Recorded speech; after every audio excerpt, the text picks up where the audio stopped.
Vamos a entrar rápido en materia de trabajo. Quiero recapitular algunas cosas para ubicarnos, aquellos que no pudieron estar ayer, poder ubicarlos, pero aquellos que estuvimos, refrescar algunas de las ideas centrales que fueron parte de lo que estuvimos impartiendo ayer. Comenzamos nuestra conferencia estableciendo 4 observaciones relacionadas con la iglesia y dijimos que la iglesia es el fruto del nuevo pacto y lo que hace posible que la iglesia sea es la muerte y resurrección de nuestro Señor Jesucristo. Por causa de su muerte y resurrección, la iglesia es santa, pura y sin mancha. Por lo tanto, cuando hablamos de la iglesia, estamos hablando de la obra consumada y perfecta que se realizó en aquellos que nacieron de nuevo y en virtud a su fe por la gracia han recibido la impartición de la vida del resucitado. Así que la iglesia es santa, pura y sin mancha, y esa iglesia Él se la presentó a sí mismo. Lo que muestra imperfecciones y de lo que la obra del Espíritu Santo continúa trabajando en nosotros es en las congregaciones, las cuales estamos aprendiendo a vivir en esa nueva vida que hemos recibido y como consecuencia estamos siendo transformados. La segunda observación que hicimos es que cada congregación es una expresión limitada en el tiempo de una realidad eterna. Así que cada congregación es una microexpresión y un laboratorio para los que estarán gobernando por la eternidad. Yo creo que usted iba a decir amén a eso. El libro de Hebreos, hablando acerca del llamamiento celestial, se refiere a que nosotros hemos sido llamados a gobernar el mundo venidero. Fue la comisión de Adán, falló, la comisión de Israel falló, pero aquel que cumplió la obra perfecta que se le encomendó, que fue Cristo, Él no falló y nos hace partícipes con Él de su reinado por la eternidad. Por eso nos ha hecho un reino de sacerdotes y reinaremos con Él. La tercera observación que hicimos es que cada congregación que fue concebida por la palabra y el Espíritu cargan el ADN del nuevo pacto. Está en su genética, por lo tanto, esa iglesia que ha recibido todo lo que pertenece a la vida y a la piedad está ya preparada y capacitada por Dios mismo para que pueda expresar la naturaleza que ha recibido.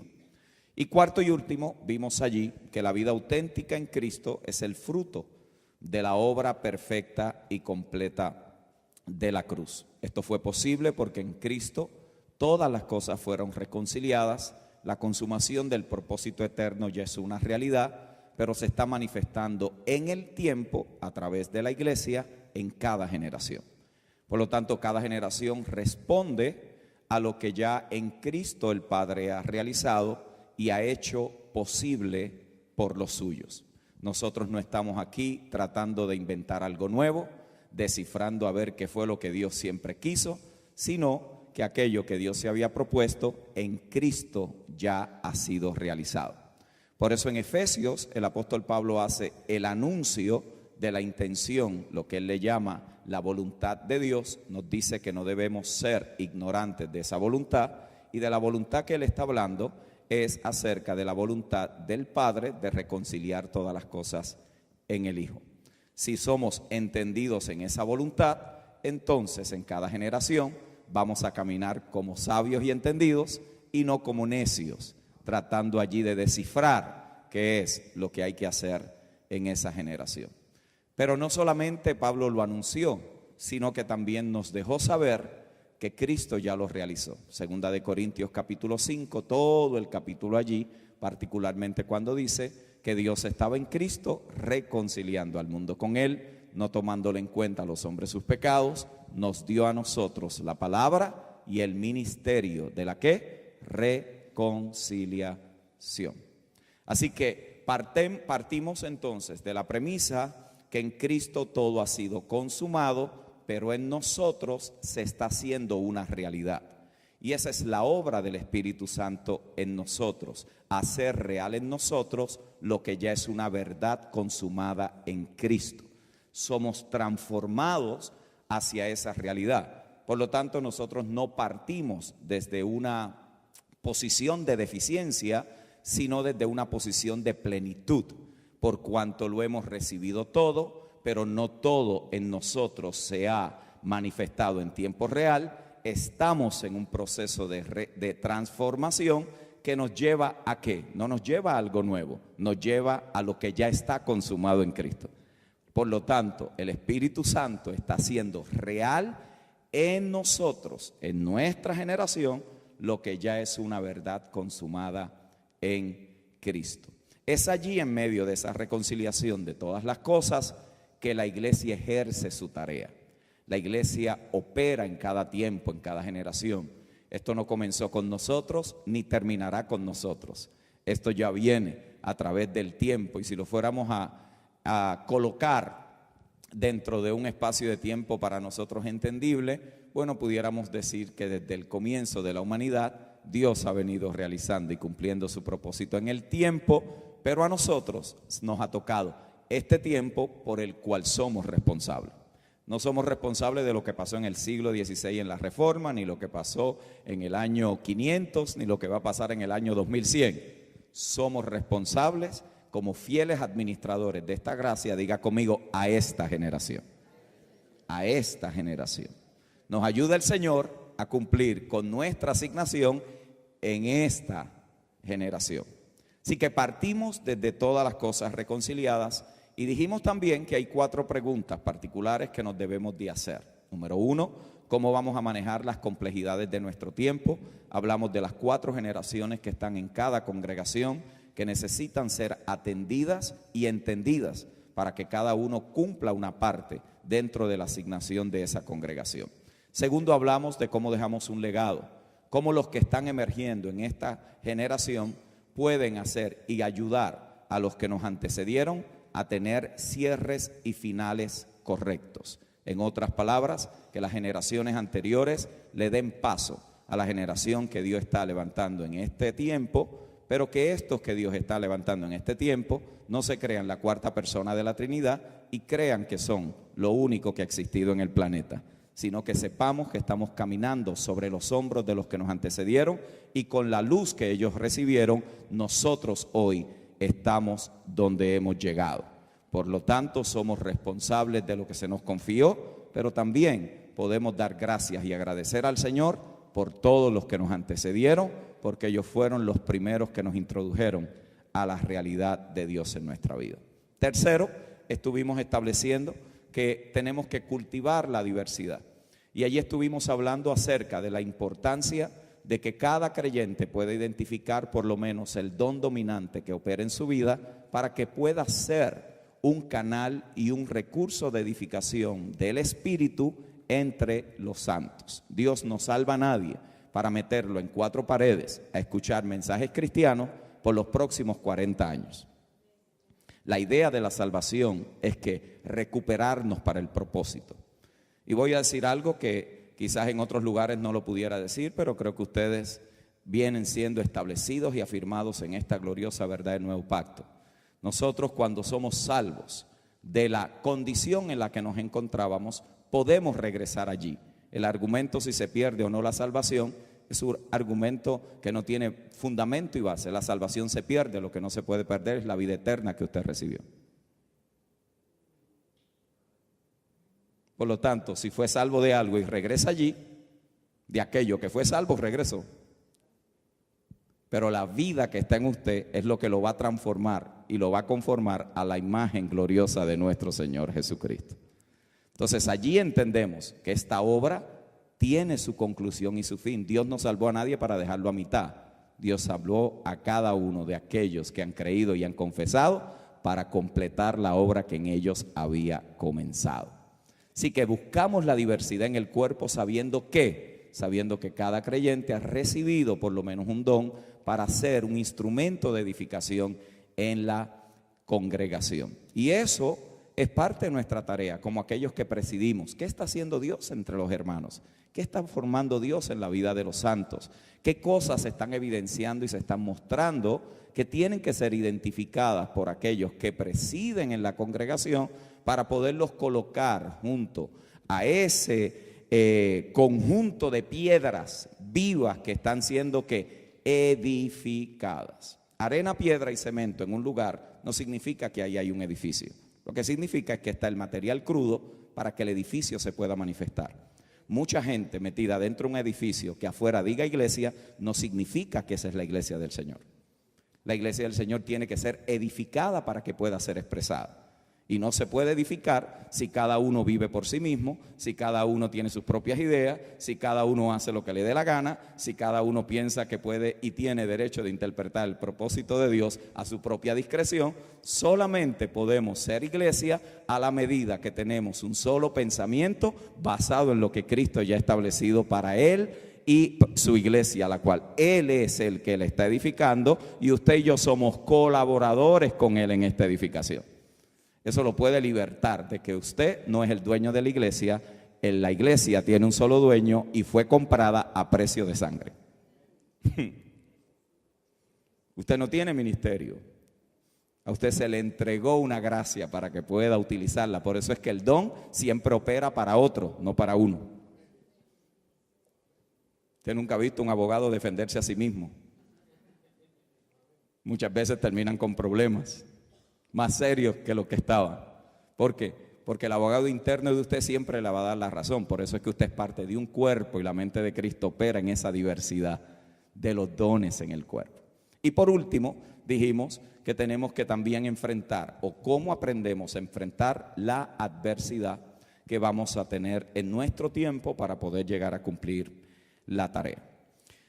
También establecimos que el ministerio en el Nuevo Testamento se establece sobre el sacerdocio de los creyentes y los dones del Espíritu Santo, pero dijimos que esto también es combatido y es resistido por los dos elementos que se muestran, y hoy es lo que vamos a trabajar, que están representados en el catolicismo romano y en el sacerdocio arónico. Allí vimos que estas dos cosas operan dentro de modelos jerárquicos y posicionales, y terminamos nuestra tarde ayer hablando acerca de la mentalidad funcional y cómo esa es totalmente diferente a la mentalidad posicional que se ve reflejada en los evangelios. Si usted busca en Mateo capítulo 20, que fue donde comenzamos ayer, vamos inmediatamente a descubrir cómo Jesús confronta de una manera impresionante los modelos jerárquicos y posicionales, y establece un nuevo paradigma para los suyos. En otras palabras, la iglesia no opera dentro de un modelo jerárquico o de un modelo posicional, sino que Jesús establece un nuevo modelo, y es en el servicio. Note allí cómo Él lo contrasta, y está hablando particularmente de la manera en cómo los gentiles gestionan el liderazgo y el orden. Y en el capítulo 20, verso 25 de Mateo, Él dice: sabéis que los gobernantes de las naciones se enseñorean de ellas, y los que son grandes ejercen sobre ellas potestad. Usted conoce el contexto. El Señor está dándole respuesta a la petición de la madre de dos de los discípulos. Pero si usted nota el verso 10, usted va a darse cuenta que allí había un problema mayor. Había algo que tenía mucho más trascendencia que lo que la mamá parece que estaba pidiendo, y era que esto era una actitud que estaba en realidad en todos los discípulos. Verso 10 dice que cuando los 10 oyeron esto, se enojaron contra los hermanos. En otras palabras, todos tenían el mismo deseo, dos solamente se atrevieron a usar a su mamá para pedírselo a Jesús, y cuando ella lo pide, ellos parece que dijeron: se nos fue la oportunidad, lo hubiéramos hecho nosotros. Y dice que se molestaron. Jesús allí establece entonces un nuevo paradigma. La palabra que se usa en el griego es una palabra compuesta, que es kata sobre exaucio, ejercer. En otras palabras, es enseñorearse de la gente. Para los discípulos esto no era algo nuevo que Jesús estaba diciendo. En el capítulo anterior ya él había tratado con esto. Y en el verso 28 del capítulo 19, Jesús está hablando de cuál era la posición que los discípulos iban a tener. Y les dice en el verso 28 del capítulo 19, y Jesús les dijo: de cierto os digo que en la regeneración, cuando el Hijo del Hombre se siente en el trono de su gloria, vosotros que me habéis seguido, también os sentaréis sobre 12 tronos para juzgar a las 12 tribus de Israel. La pregunta que habría que hacerle al texto es: si ya Jesús le había comunicado cuál era su intención para con ellos, dónde ellos iban a estar sentados, ¿por qué 2 tuvieron la osadía? ¿Por qué 10 se molestaron de que existiese la posibilidad de que solo 2 de los 12, uno de ellos estuviera a la izquierda y el otro a la derecha? Interesante cómo estos discípulos muestran estas actitudes que Jesús tiene que rectificar. Estos discípulos no estuvieron satisfechos con lo que habían acabado de escuchar. Jesús le dijo que iban a estar sentados, pero no le dijo dónde iba a estar sentado cada uno. En otras palabras, ellos querían estar en posiciones de poder y de control. Y esto, mis amados hermanos, es importante que lo podamos entender, porque allí los discípulos, particularmente Santiago y Juan, estaban siendo seducidos por la carne, que es una tentación que todos nosotros en algún momento podemos enfrentar, y es la atracción del poder y la autoridad sobre las personas. Este peligro lo enfrentamos todos. Esto no es exclusivo para nadie. Dentro de las congregaciones se puede disfrazar con vocabulario.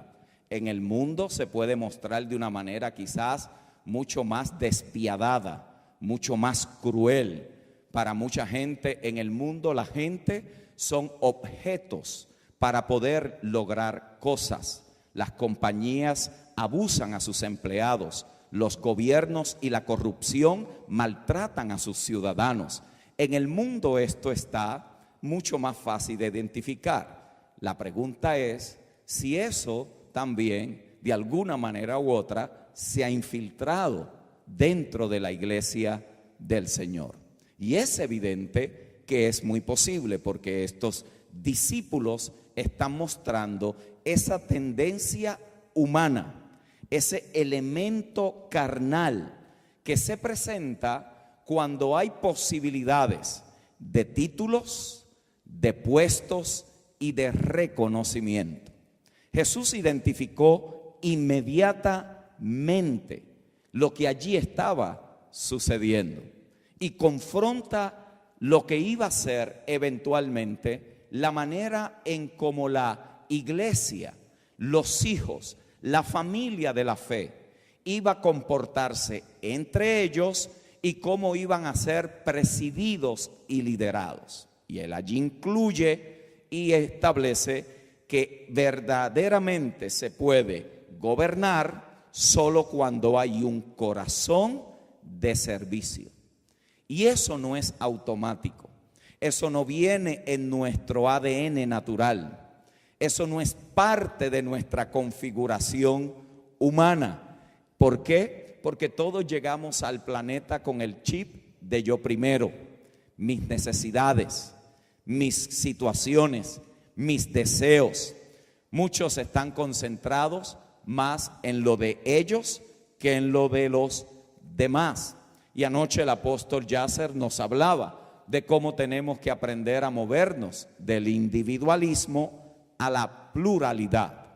Eso no es natural en nosotros. Esa condición adámica se empieza a reflejar desde la cuna. Trate de quitarle a un bebecito aquello que tiene en la mano o pídale que lo comparta con otros. Usted va a notar la resistencia innata que hay en todo ser humano de protegerlo de ellos, de guardar lo que es de ellos, de primero suplir sus necesidades, de primero considerarse a sí mismo antes de poder considerar a los demás. Yo sé que en Chile no ha sucedido, pero yo he estado en algunos lugares donde la gente dice, con tanta situación que yo tengo en mi vida, me voy a estar preocupando de los problemas de los demás. Y usted los ve, llegan a las congregaciones y ¿cómo me voy a envolver en la vida de otra gente? Suficientes problemas tengo yo para estar ocupado el resto de mi vida. ¿Qué es eso? Yo primero, yo segundo, yo tercero y yo cuarto. Es una fascinación, es parte de lo que viene con ese ADN adámico y ese chip que se estableció en el jardín. Así que para que esto cambie, no se puede hacer por medio de fuerza humana o por supresión psicológica. Usted no se puede esforzar para lograrlo allí. Esto tiene que ser una obra de la gracia. Esto tiene que venir como una obra del Espíritu en nosotros. Es en realidad la expresión de la formación de Cristo en nosotros. Usted y yo no cargamos el fruto del Espíritu naturalmente. Por eso es que hay que nacer de nuevo, para que haya una expresión del fruto del Espíritu. Usted puede mostrar un talento que no es lo mismo que un fruto. Usted puede tener experiencia en alguna materia y eso no significa que es un fruto. Usted puede ser una persona docta, inteligente. Usted puede tener un nivel de IQ y de inteligencia emocional superlativo. Y eso no significa que está manifestando la naturaleza de Cristo. La obra de Cristo en nosotros se forma a través del tiempo y usualmente viene acompañada de situaciones que están totalmente opuestas a lo que nosotros quisiéramos que estuviera sucediendo. Por eso cuando Pablo habla de conformarnos a la imagen del Hijo, él no dice que se logra en una conferencia aprendiendo del Hijo.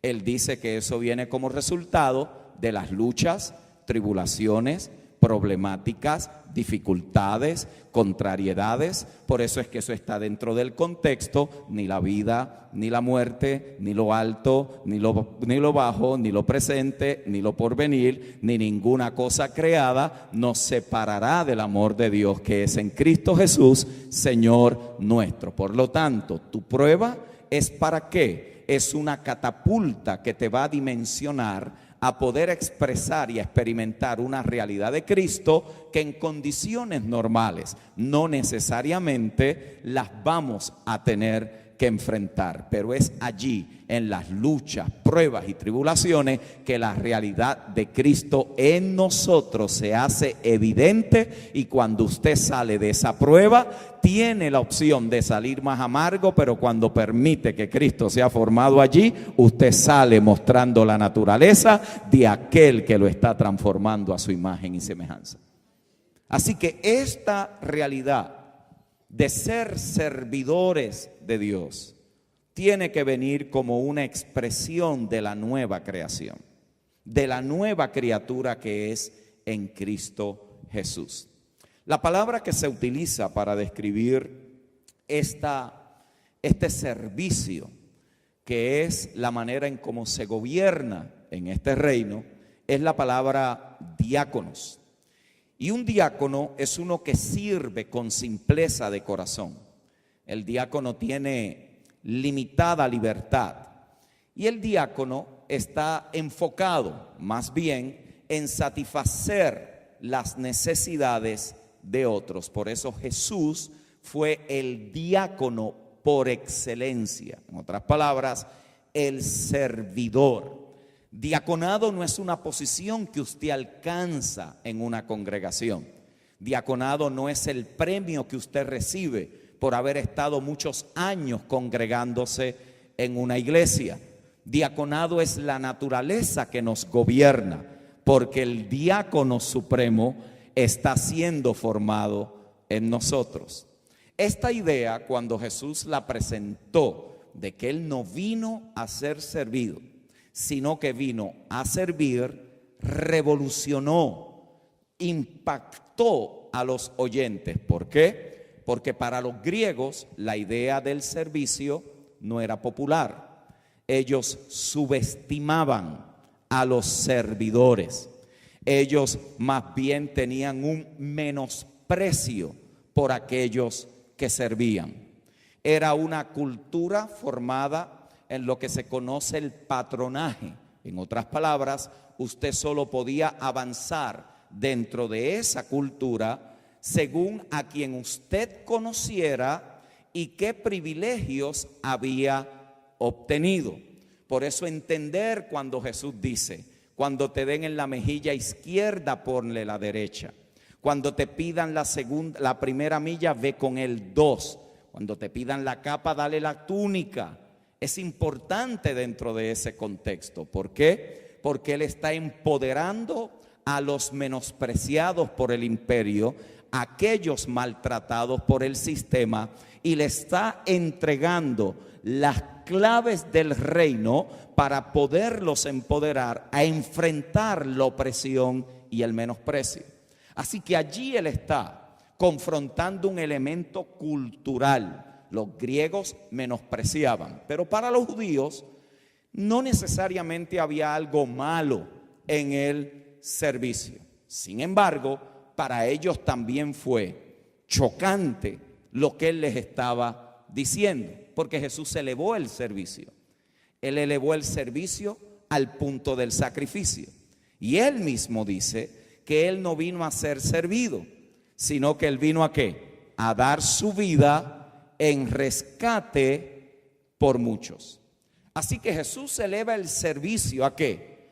Al amor por otras personas. Especialmente la lección para sus discípulos era que esta era la manera en cómo ellos servirían a la iglesia, como ellos servirían a la familia de la fe. Entre ustedes no será como son en estos religiosos judíos, y tampoco como son con estos gentiles que gobiernan las naciones.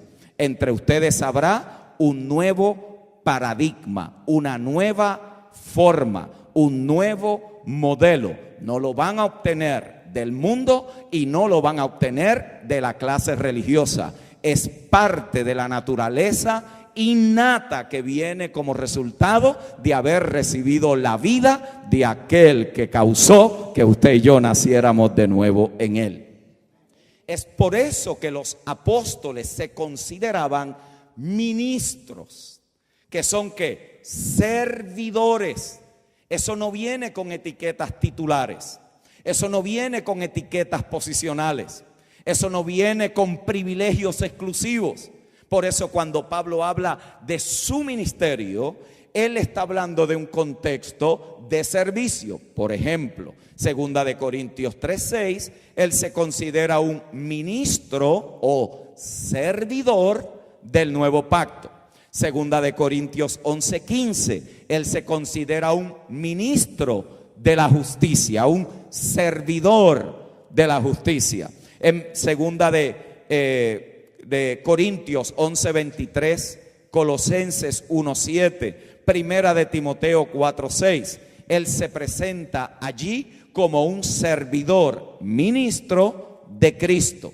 2 de Corintios 6:4, él dice que es un ministro de Dios, es un servidor de Dios.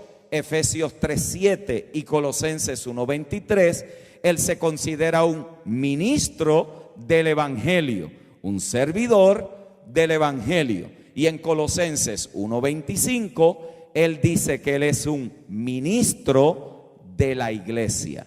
En otras palabras, un servidor de la iglesia.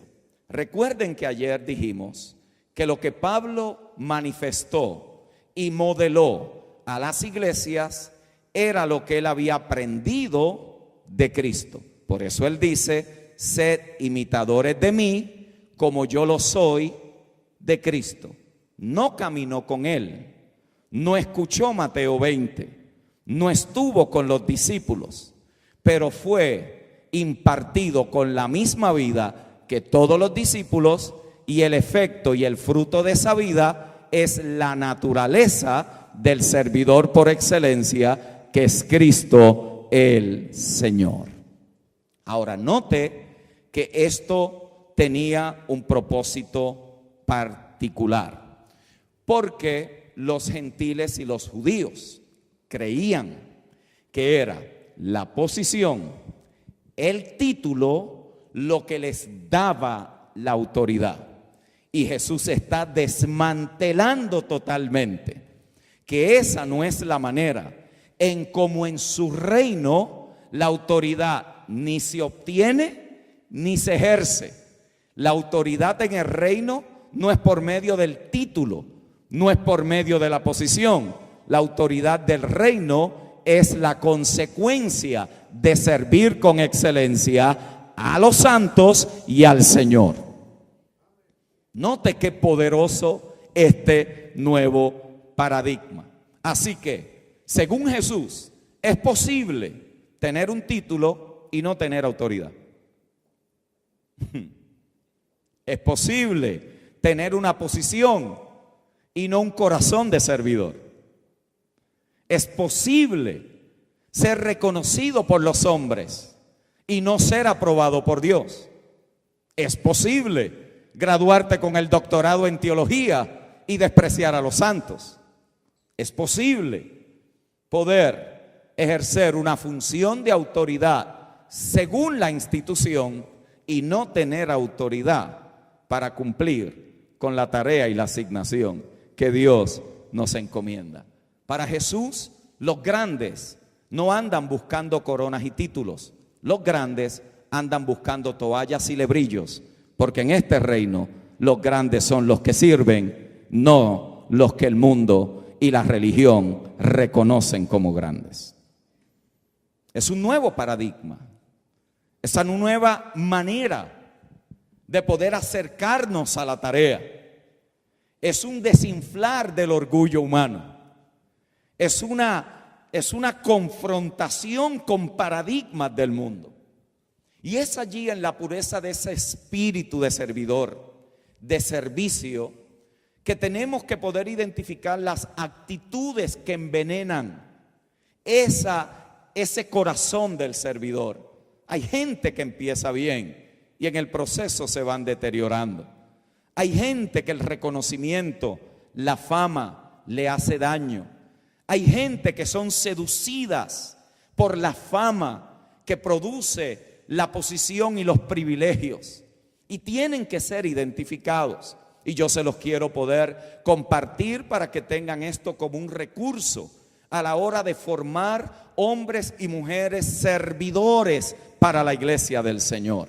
Que no estén persiguiendo los títulos y los reconocimientos, sino que, como hablamos ayer, que cuando llegue ese reconocimiento público es porque la función en privado ya se estaba realizando sin ningún tipo de aplauso y reconocimiento. La posición no cambia a nadie, el título no cambia a nadie, solo somos transformados cuando miramos a cara descubierta, como a un espejo, la misma imagen del Señor. Así que si usted ve a Cristo en su mente como un dictador, usted va a ser un líder dictador. Pero si lo ve como Él se presentó, va a poder identificar qué cosas pueden estar allí queriendo, lo que dice el escritor de Hebreos, los pecados que nos asedian. La palabra allí es como un pulpo que tiene tentáculos, que está tratando de agarrar. Por eso usted y yo siempre debemos de estar allí atentos a esas realidades. Escriba allí actitudes que envenenan el corazón de un servidor. Primero, la manipulación.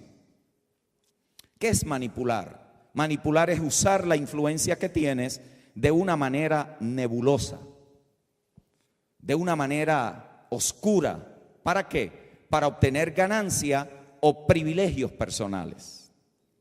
Pablo decía que él no andaba manipulando ni adulterando la palabra. ¿Por qué? Porque él se sometía a la conciencia de la iglesia. Él estaba claro, él no estaba buscando lo de ellos, él los estaba buscando a ellos. Él no estaba interesado en lo que ellos tenían, él estaba interesado en su corazón. Por lo tanto, él miraba a la gente por un lente totalmente diferente. Los que venían detrás de él, luego de él pasar por esas regiones y en cada uno de sus viajes apostólicos establecer y fundar iglesias en esa región, venían detrás de él diciendo: ese mensaje de Pablo es bueno, pero le falta algo. Ustedes deberían de hacer esto, ustedes deberían de obedecer a Moisés, ustedes deberían de estar observando las leyes, ustedes deberían de estar guardando los días de fiesta y los días de reposo. Pablo decía: esa gente está buscando su fidelidad, pero no es porque le interesa a ustedes, es por causa de la reputación de ellos.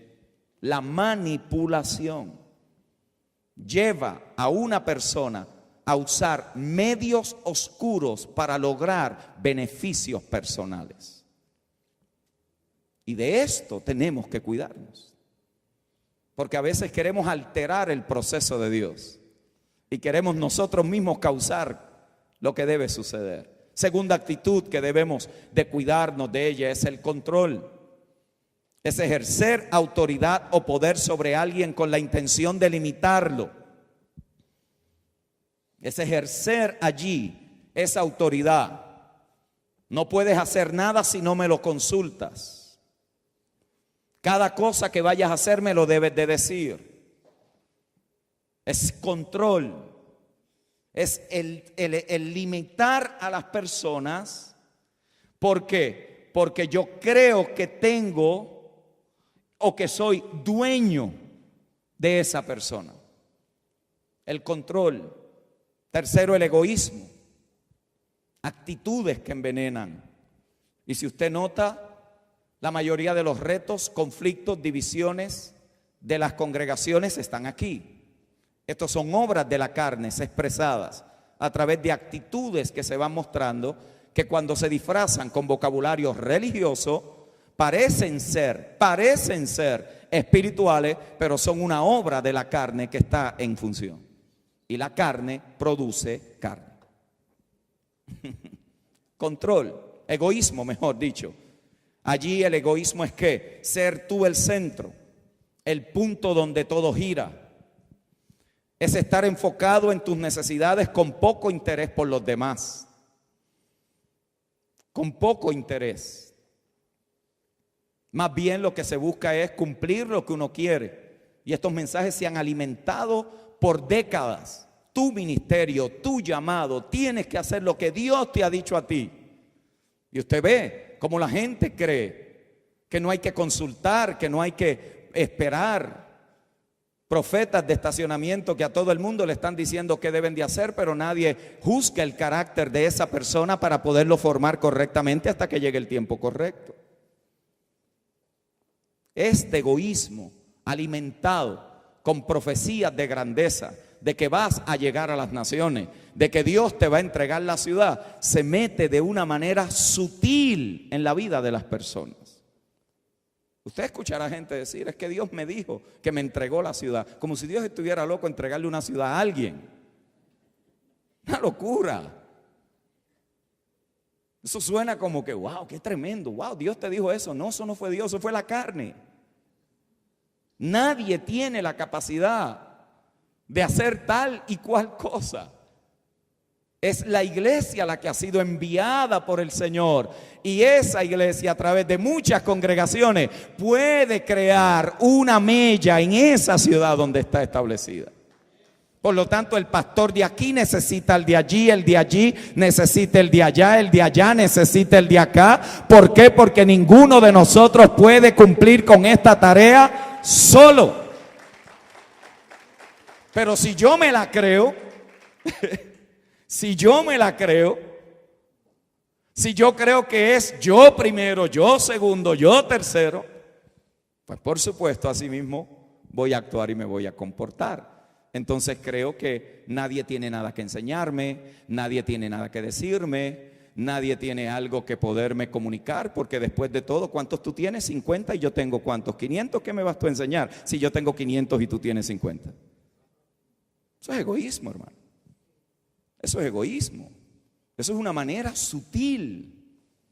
A Pablo nadie lo invitaría hoy a una conferencia apostólica y profética, porque cuando manda la reseña histórica dice, estoy preso.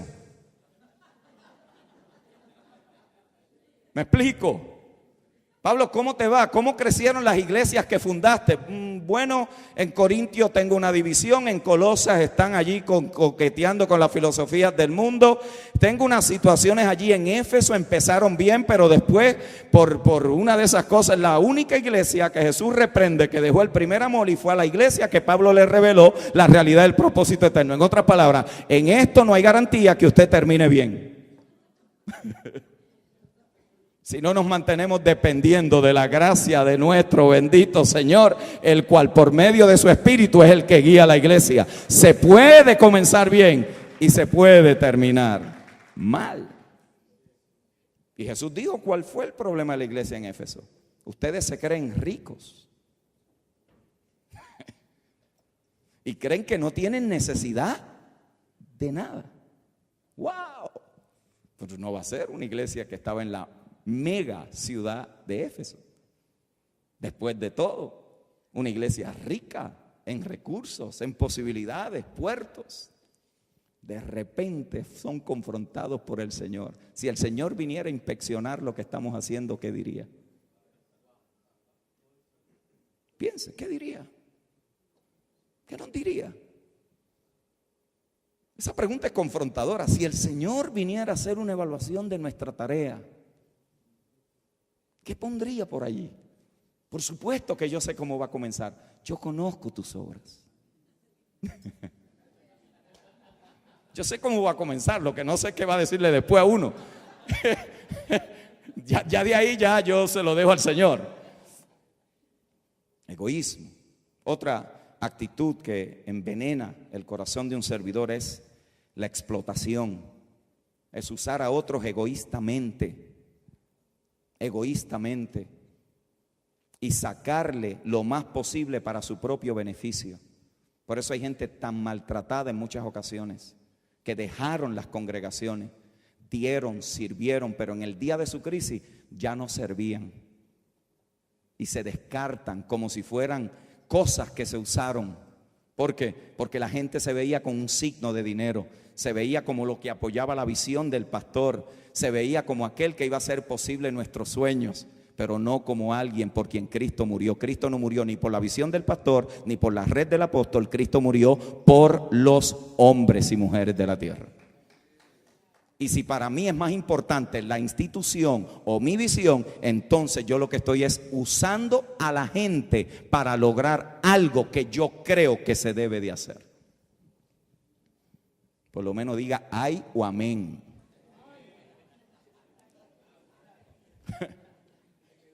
Explotación.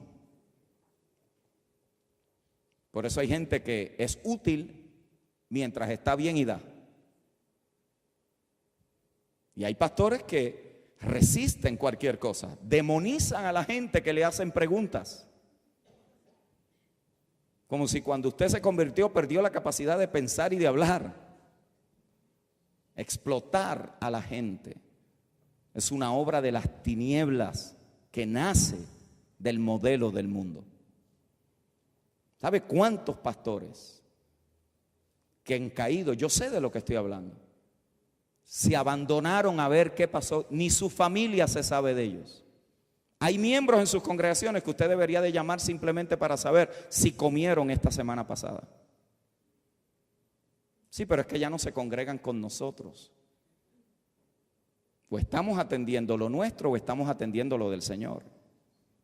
Porque si es lo nuestro, probablemente no haya que llamarlo. Pero si es lo del Señor, probablemente tu llamada es lo que puede sacar a alguien de las nubes y del lodo cenagoso en el cual se puede encontrar. La explotación está allí y continuamente tiene que ser confrontada con la obra del Espíritu. Otra actitud es la terquedad. La terquedad, la indisposición a ceder.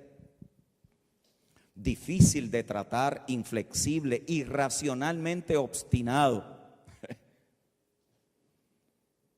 Esa es una actitud que envenena el corazón de un servidor. La terquedad. Esto a mí me lo dijo Dios y nadie lo va a parar. ¿Vio? Esto me lo dijo Dios. Está bien, pero Dios te puede decir muchas cosas y no significa que son el tiempo para realizarlas. Y ahí es donde viene el consejo sabio de otros.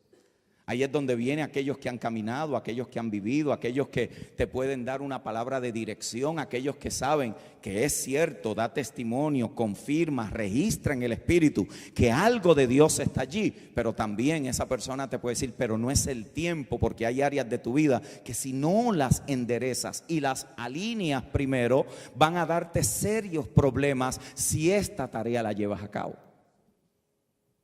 Entonces yo no puedo ser tan terco de pensar de que me la sé toda. ¿Por qué? Porque este asunto se vive en familia de fe. ¿Vio?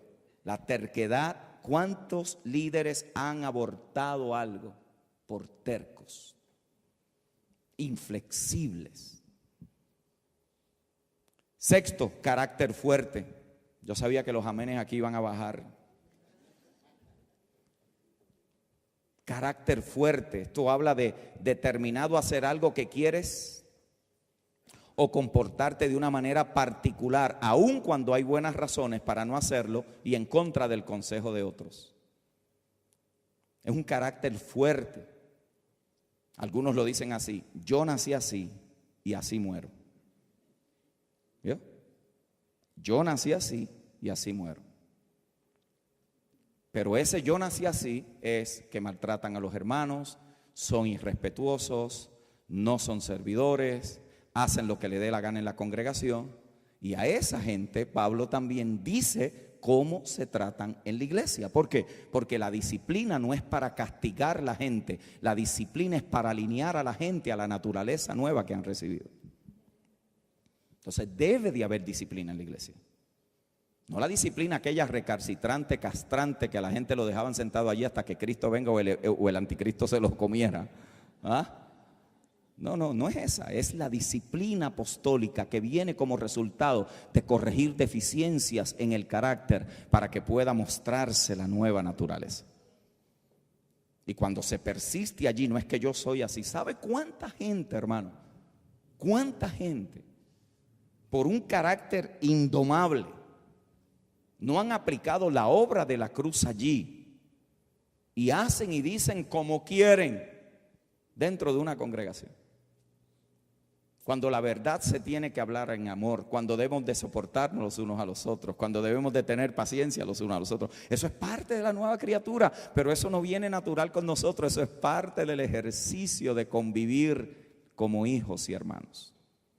Otra actitud es esta de dominante. Aquí es donde el control es excesivo. Excesivo. Querer mantener una posición de preeminencia, dominante.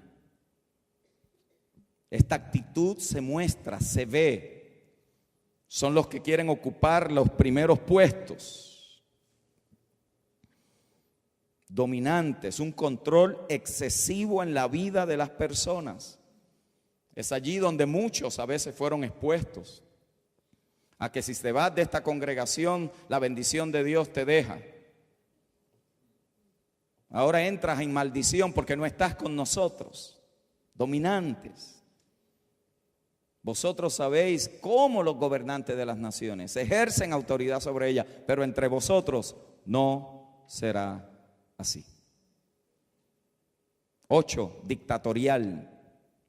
Dictatorial es una espera de obediencia incuestionable, dogmática, despótica, y se comporta como un tirano, como si la iglesia fuera del individuo, de la persona. Es una actitud dictatorial que envenena. Esto es lo que Jesús está contrastando. Vosotros sabéis. Eso para usted y para mí, dentro de contextos democráticos, quizás es un poco más difícil poderlo entender. Pero si usted está en los tiempos de Jesús, en el primer siglo, con Roma imperial, estableciendo control y dominio sobre las masas, colonizando, estableciendo la Pax Romana, usted va a entender lo que Jesús le estaba diciendo a los discípulos: vosotros sabéis. No se contaminen con eso, porque eso no pertenece a este orden. Eso no es parte de este reino. Ese es del reino de los hombres, pero de este reino no es esa actitud y comportamiento.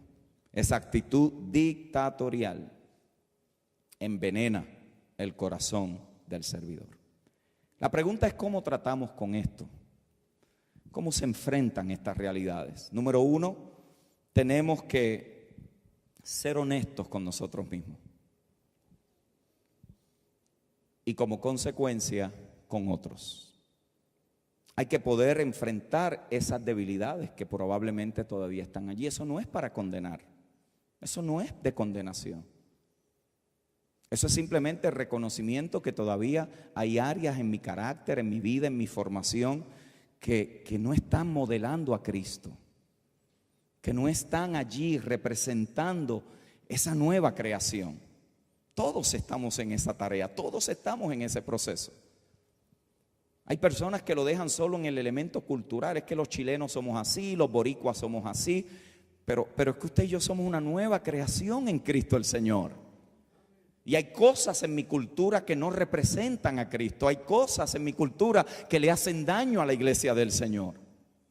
Hay cosas que no me deben de acompañar, aunque lo haya vivido en mi casa de origen, aunque lo haya visto en mi barrio, aunque lo haya escuchado a través de todos mis años en esta tierra. Nosotros venimos aquí no a imitar la cultura del mundo, ni tampoco la vida adámica. Vinimos aquí a ser transformados y conformados a la imagen de Cristo el Señor.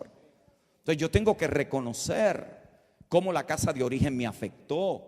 Qué actitudes, qué cosas, qué comportamientos, qué manera de hablar, cómo me dirijo, cómo trato las situaciones, cómo enfrento mis propias problemáticas o ayudo a otros a enfrentarla de ellos. Yo tengo que poderlos enfrentar. ¿Por qué? Porque es la única posibilidad de yo poder aplicar el poder de la cruz allí en esa verdad. No puedo esconderle: es que yo soy así, es que mi papá es así. Si es así, hermanos, entonces esto es una terapia evangélica psicológica. Pero si es una transformación para ser conformados a la imagen de Cristo, esas actitudes tienen que poder crucificarse para que Cristo pueda operar poderosamente a través y en nosotros. Eso habla entonces de que hay áreas que reconocemos en medio de nuestro desarrollo. Segundo, no trates de excusarte y hacer ver que las cosas son mejor de lo que parecen. Eso no quiere decir que tú vas a anunciarle a todo el mundo: oye, esta es mi debilidad. No, hay gente particular con quien tú debes. Y en cada congregación deben de haber hombres y mujeres entendidos en esta verdad, en el nuevo pacto, que no están juzgando a la gente por lo que hacen, sino que están afirmando a los santos en quienes son, para que lo que hacen se alinee a la naturaleza que ellos han recibido en Cristo el Señor. Eso requiere pericia. Eso requiere pericia. El poder ver más allá. Como vimos ayer, cómo Pablo trató con las situaciones y las deficiencias carnales en la iglesia en Corinto, recordándole que eran santificados, trayéndole a la memoria que habían sido enriquecidos, recordándoles que Dios era fiel. Aunque ellos estaban siendo infiel, Dios es fiel y los llamó a la comunión con el Hijo, hablándoles que Él oraba por ellos, diciéndole que ellos estaban en su noticia. Él continuamente regresaba a la obra de la cruz. ¿Por qué? Porque si la cruz no registra en nosotros, hermanos, la trituración de esa vieja creación, mis amados hermanos, estamos viviendo en un dualismo y en una mezcla de Adán y Cristo que en ocasiones nosotros mismos no sabemos ni quiénes somos. Por lo tanto, hay que reconocerlo. Tercero, ora, arrepiéntete y alíñate. Ora, arrepiéntete y alíñate. Arrepentimiento es ¿qué? Es alinearte con lo que Dios dice que eres. Es reconocer que este comportamiento, que este pecado, que esta actitud, que esta manera de proceder no es conforme a la nueva naturaleza, no representa a Cristo, No es parte del ADN de ese ser que está creciendo, de esa vida de otro que se está formando en mí. Es reconocer. Arrepentimiento no es llorar porque hice algo malo. Eso puede ser remordimiento. Arrepentimiento es que realinearme con quien verdaderamente Dios dice que nosotros somos. Eso para mí fue libertador en mi crisis. Libertador. Pude vivir con culpa, con vergüenza el resto de mi vida. Pero cuando entendí que tu pecado no es el que te define, quien te define es la naturaleza que has recibido cuando naciste de nuevo, entonces puedes tratar con aquellas áreas feas, oscuras y vergonzosas que pueden estar y fueron parte de tu vida. Es allí donde tú renuncias. No soy esa persona. Yo soy quien Dios dice que yo soy. Santo, escogido, elegido. Soy la nueva criatura en Cristo el Señor. Es allí donde usted ora. Señor, trata conmigo en esta área. Trata conmigo. Y por último, decide desvestirte del viejo hombre. Esta es la participación nuestra en la obra de transformación. ¿Vio? Es desvestirnos para vestirnos. Nos desvestimos del viejo para vestirnos del nuevo. Nos quitamos la ropa de Adán para vestirnos de la justicia de Cristo. Así que, mis amados hermanos, podemos notar allí que lo que el Señor está confrontando no es a la gente, sino que está confrontando las estructuras jerárquicas que estaban allí establecidas en el mundo gentil. Y le está diciendo a sus discípulos, este no es su modelo. Esta no es la manera en que ustedes van a convivir como hermanos. Note que no se lo estaba diciendo a la multitud, se lo estaba diciendo a los 12. Aquellos que eventualmente recibirían la comisión de presidir, de facilitar, de cuidar, de pastorear la iglesia del Señor. Eso no era para la masa. Hoy se habla de servicio y algunos dicen, no, bueno, servidores son los que están allá, pero acá nosotros estamos los ministros. No, todos estamos sirviendo en una función particular con diferentes grados y niveles de responsabilidad, pero todos debemos estar mostrando la naturaleza del servidor por excelencia, que es Cristo el Señor, el cual elevó el nivel de servicio no a una tarea congregacional, sino a una naturaleza que se expresa. En otras palabras, ellos no están buscando servir para que los llamen servidores. Ellos sirven porque son servidores. Servidores. Esa es su naturaleza esencial. Ahora, note, mis amados hermanos, si vamos a hacerlo a manera de contraste, por favor, me indican, porque no tengo acá, pastor, sienta la libertad de decirme. Note en Mateo 23, capítulo 8. ¿Están aprendiendo algo acá? Bien, contraste entre el modelo posicional de los judíos y cómo Jesús modela la manera en cómo en su reino se iba a operar. Mateo 23, 8 al 12. Pero vosotros no querráis que os llame rabí, porque uno es vuestro maestro, el Cristo, y todos vosotros sois hermanos. Note. Todos vosotros sois ¿qué? Hermanos. Es un vocabulario de familia. Y todos vosotros sois hermanos. Y no llaméis Padre vuestro a nadie en la tierra, porque uno es vuestro Padre, el que está en los cielos. Ni seáis llamados maestros, porque uno es vuestro maestro, el Cristo. El que es el mayor de vosotros sea vuestro siervo, porque el que se enaltece será humillado, y el que se humilla será enaltecido. Eso es un modelo de contraste y se lo voy a dar allí, escríbalo. No es tan extenso, pero es importante que usted lo tenga allí para poder hacer referencia luego. Note el modelo posicional judío. Jesús se está refiriendo aquí a un orden religioso que había estado establecido y que estaba allí como una referencia para los discípulos. Después de todo, ellos se formaron en eso. No había de otra. Así que Jesús está estableciendo un nuevo paradigma. El modelo posicional judío, ¿cómo era? Era un sistema de clases compuestos por especialistas y no especialistas. Por eso usted lee en los evangelios los fariseos, los saduceos, los escribas, los nazarenos. Y cada cual tenían designaciones de especialidad dentro del judaísmo. Era un sistema donde la gente ocupaba, donde la gente se alineaba, donde la gente hacía grupos. ¿Cuál es el modelo del reino que Jesús está diciendo que nosotros debemos operar? Es claro, allí lo dice, que todos somos hermanos en la misma familia. Todos somos hermanos en la misma familia. Diferentes asignaciones, pero una sola familia. No es por grupos, no es la red de fulano, no es la iglesia de tal, no es el ministerio de fulano, es una sola familia que está distribuida a través de todas las naciones, que somos uno en Cristo y cada uno nos edificamos mutuamente para poder representar el reino de los cielos aquí en la tierra. Aquí no es uno más importante que otro.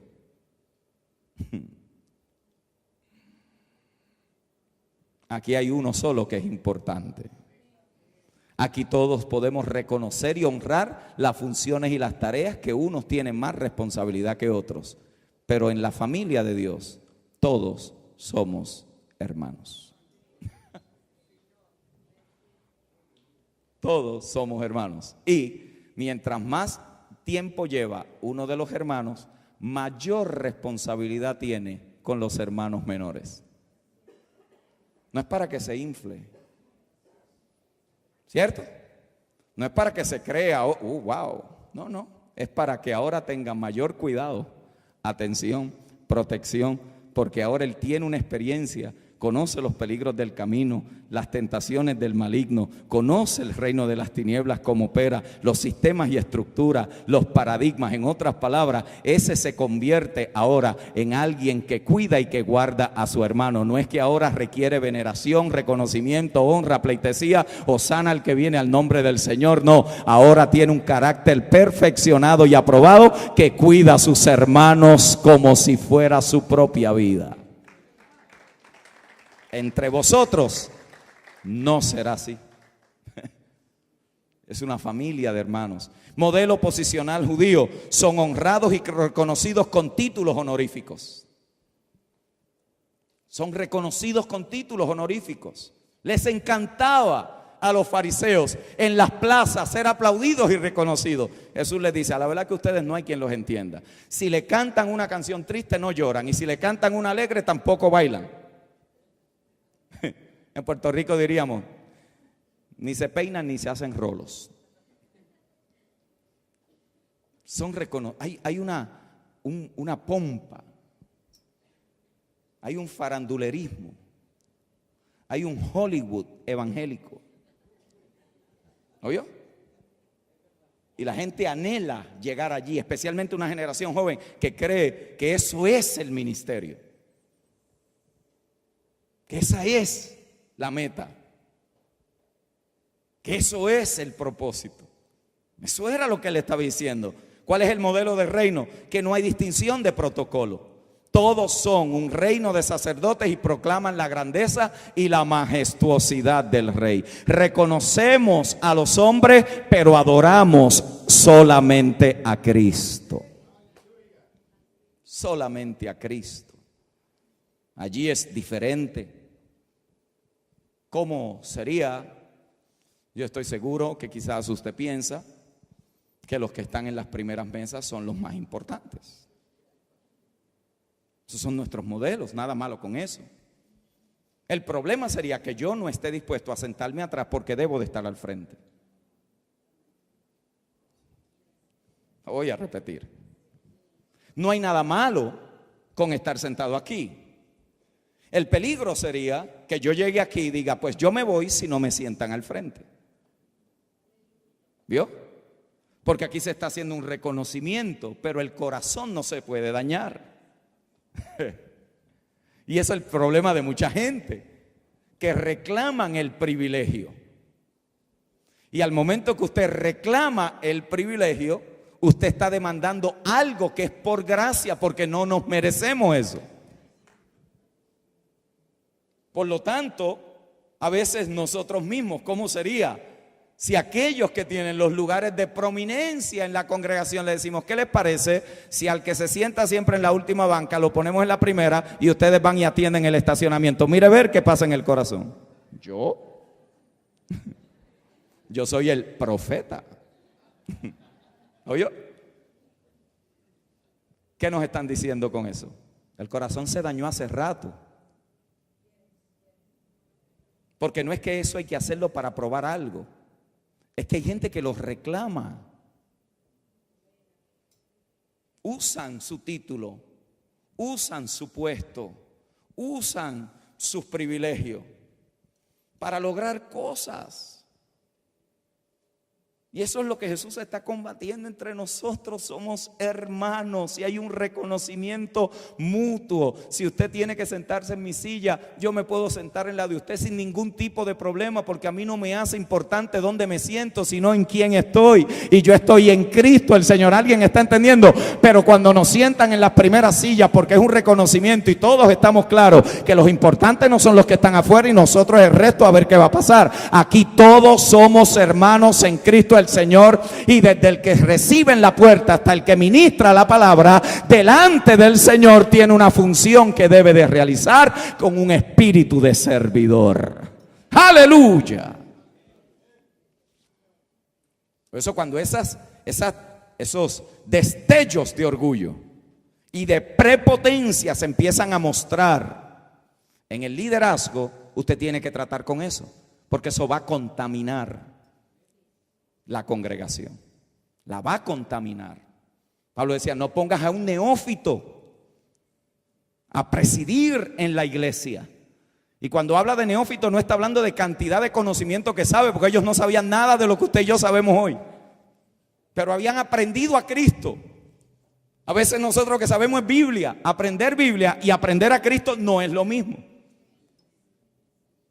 Usted y yo podemos saber mucha Biblia y no necesariamente haber aprendido a Cristo, pero es posible no saber mucha Biblia y haber aprendido a Cristo y la gente decir, yo no sé qué tiene este, yo no sé qué tiene esta, pero cuando yo salgo de hablar con ellos, algo yo recibo de esa gracia que edifica mi vida. ¿Y sabe lo que tú estás ejerciendo ahí? Autoridad, no por imposición, sino porque Cristo a través de ti, por medio del servicio, está bendiciendo la vida de uno de sus hijos, edificando la vida de uno de los santos, y allí está el orden en el cual este reino de Cristo opera. Los que quieran ser grandes, conviértanse en los servidores de los demás.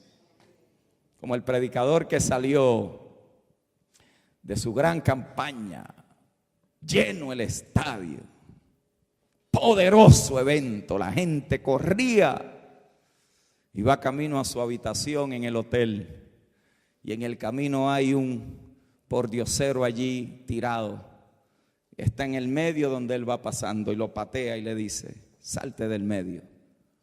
Y cuando llega al elevador, oye la voz del Espíritu que le dice, ¿por qué me pateaste?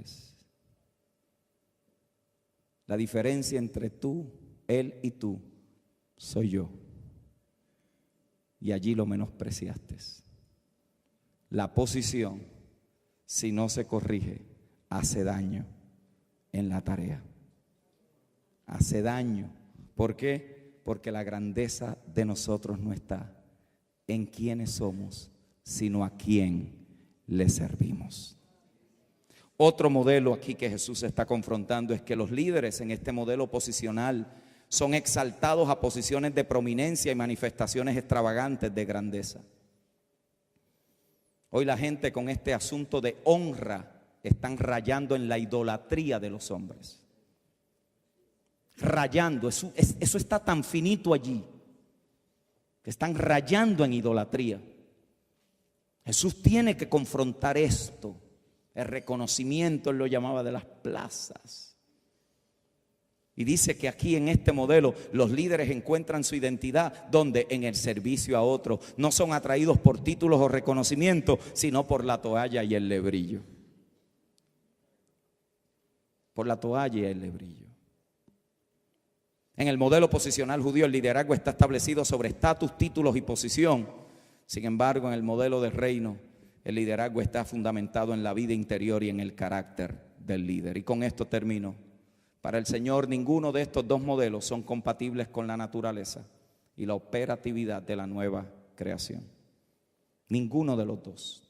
Los dos son contra reino, contra nueva vida. Y estos modelos, ¿por qué debemos de descartarlos totalmente? Y esta generación emergente del nuevo pacto tenemos que poder aprender en esta simpleza del evangelio. ¿Por qué? Porque hay unas consecuencias que se van a vivir. Número uno, son modelos egocentristas. Están centrados en el hombre, en la fama, el reconocimiento, los aplausos. Segundo, son incompatibles con la simpleza y operatividad del reino. Son incompatibles.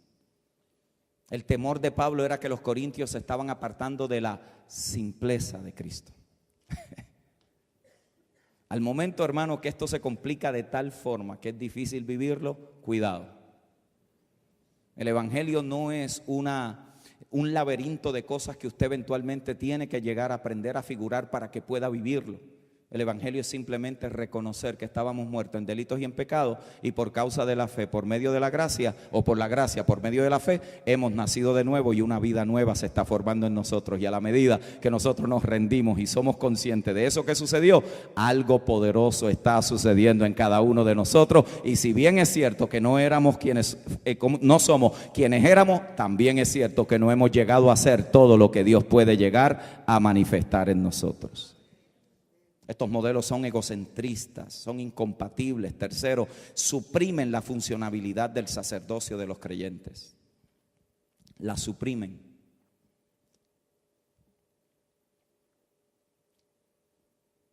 La suprimen de tal punto que la gente viene a ver al hombre de Dios hacer milagros.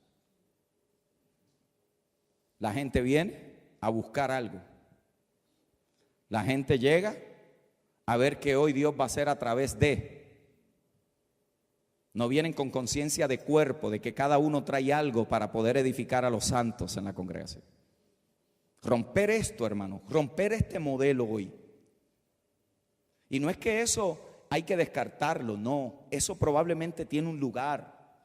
Pero cuando usted lleva eso a la vida de la congregación, el líder tiene que poder entender que él no tiene todo, él no sabe todo, él no tiene todos los dones, que eso está distribuido y que hay gracias allí que tienen que ser activadas por medio de reconocimiento de lo que el Espíritu está haciendo. ¿Para qué? Para que haya sanidades, milagros, discernimiento, para que esa congregación, cuando se reúne en el nombre del Señor, hermano, sea una contracultura. De lo contrario, lo que venimos aquí a recibir más conocimiento, más información, pero no hay una expresión de la vida dinámica de los carismas del Espíritu. No nos podemos convertir en universidades del nuevo pacto. Tiene que haber un espacio para que dones del Espíritu, y eso se enseña, eso se dirige, eso nos corregimos a nosotros mismos, aprendemos a nosotros mismos. Alguien ha recibido una palabra de Dios para afirmar a los santos, alguien tiene algo que Dios le ha mostrado, y a la medida que empezamos a crear esas oportunidades, la gente va aprendiendo a caminar en esa realidad de la vida congregacional. No podemos seguir, ¿por qué? Porque nos vamos a llenar tanto de información que nos va a pasar como a los corintios. Vamos a hacer del evangelio doctrinas y conocimiento.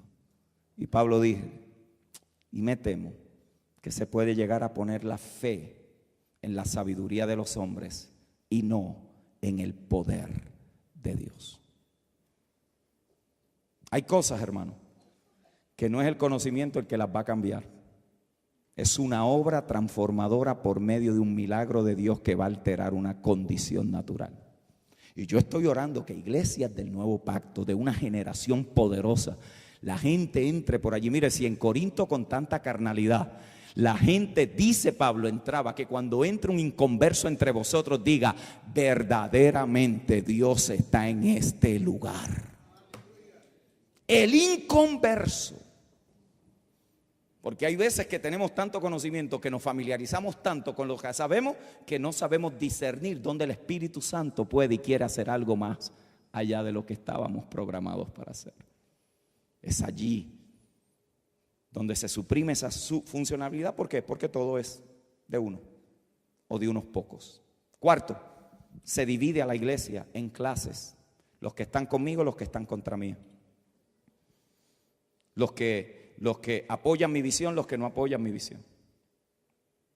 Es una división dentro. Que no se le ocurra a nadie hacer una pregunta porque lo etiquetan: el espíritu de Absalón, el espíritu de Jezabel. Dividida la iglesia dentro. Quinto, violentan la naturaleza del liderazgo que emana de la Trinidad. Eso nada más es una conferencia. El modelo de liderazgo de Jesús viene de la familia celestial. Es lo que la iglesia debe de reproducir en la tierra. Viene del modelo celestial. Padre, Hijo y Espíritu. La familia celestial es reproducida en gobierno y en vida y naturaleza a través de la familia de Dios en la tierra. Pero por ahora lo dejemos ahí porque eso es otro tema. Pero se violenta esa naturaleza, se violenta. Entonces, en vez de edificarnos mutuamente, de crecer juntos, de ministrarnos mutuamente, recibimos ministración de los que nos gustan, de los que nos parecen, de los que nos caen bien y de los que tienen títulos en la congregación. En otras palabras, tú no puedes orar por mí porque tú no has pasado por el curso de discipulado. ¿Vio? ¿Qué hace eso? Violenta la misma esencia de la naturaleza de la iglesia. La violenta. Y es allí donde tenemos que poder trabajar. Y por último, esto establece severas limitaciones al señorío de Cristo en la iglesia. Establece severas limitaciones al señorío de Cristo en la iglesia.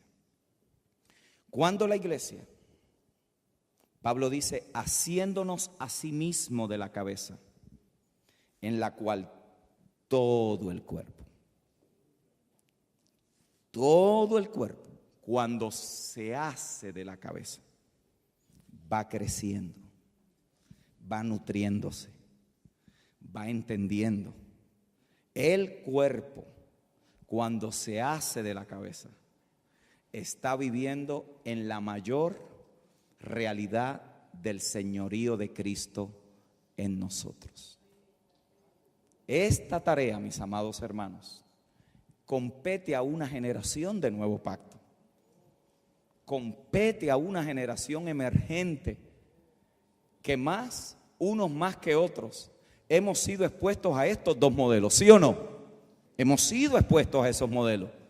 Venimos de contextos, hemos experimentado, hemos sido influenciados. En ocasiones hemos participado, lo hemos enseñado, se ha promovido, ha sido parte de la infraestructura en la cual se han construido las cosas. Y yo no estoy ni siquiera por un minuto, mis amados hermanos, asumiendo que en una conferencia vamos a resolver este dilema.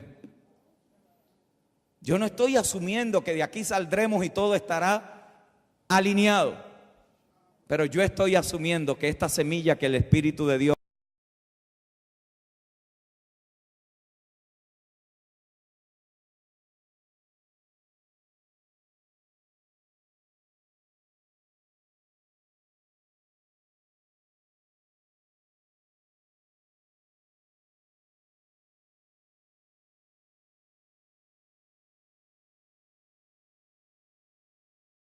reconoce.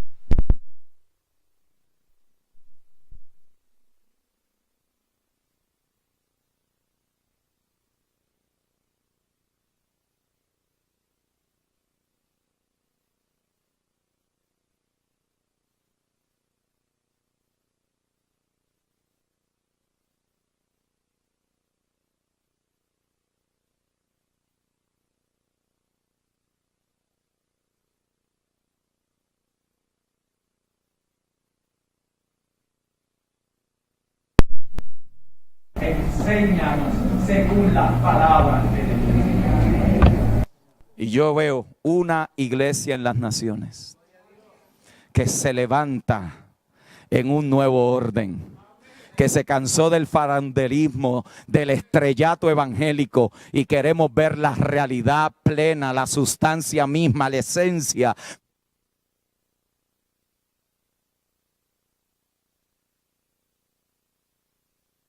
Gloriosa. Señor, ayúdanos. Señor, enséñanos. Señor, libértanos. Señor, que allí en lo más íntimo de nuestro ser, tú arranques toda semilla que no sembraste, toda actitud no crucificada. Señor, toda prepotencia cultural que es del viejo hombre, en este momento, Señor, lo traemos a la cruz. Queremos poder expresar esta realidad, si bien es cierto, a través de nuestra experiencia en la tierra, por medio de nuestras culturas, pero queremos que sea la naturaleza de Cristo expresada. Te pido que se levanten congregaciones poderosas en el Espíritu, poderosas en la palabra, poderosas, Señor, en una gracia poderosa de manifestar a Cristo. Te pido, Señor, que se levanten hombres y mujeres vendidos a la causa, entregados al propósito, muertos para el mundo y para el sistema religioso, pero vivos y aprobados por ti. Te pido, Señor, que los jóvenes que están aquí, esta generación emergente que ha sido expuesta a esta verdad gloriosa, a este tiempo de iluminación, Señor, intensa, te pido que lo asimilen en su espíritu y que como Timoteo le den, Señor, realidad, hagan realidad aquello que han visto, que han oído y que se les fue modelado. Espíritu Santo. Espíritu Santo, tú eres el que hace real en nosotros la obra de Cristo. Aleluya. Te pondrías de pie conmigo, amado hermano y amada hermana.